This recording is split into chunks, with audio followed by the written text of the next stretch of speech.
Hello everyone. Today I'll show you how to fix USCIS document upload failed issues in 2026. Many applicants see upload failed errors due to file, browser, or network problems, and these steps usually fix it. First, check the file format and size.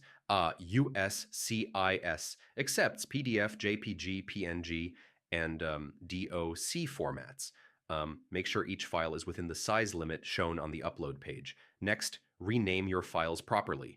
Avoid special characters, emojis, or very long names.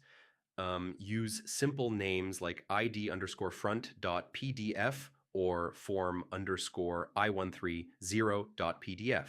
Now rescan or resave the document. Corrupted scans can fail to upload. Ensure pages are clear, readable, and properly oriented. After that, use a supported browser. USCIS works best on updated Chrome, Edge, or Firefox. Avoid mobile or in-app browsers if possible. Next, clear browser cache and cookies.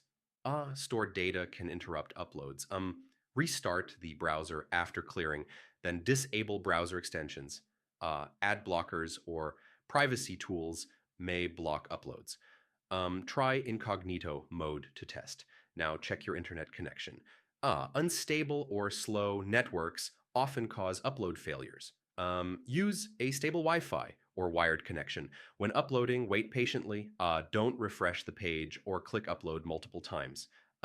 Wait for the confirmation message. If it still fails, log out and log back in. Session timeouts can stop uploads. Re-login refreshes your session. And finally, try uploading at a different time. High traffic on USCIS servers can cause errors. Late night or early morning often works better. So yeah, fixing USCIS document upload failed issues means using correct formats, simple file names, clear scans, supported browsers, stable internet, and patient uploads. If this guide helped you, don't forget to like, subscribe, and comment below. Thanks for listening, stay organized, and I'll see you in the next guide.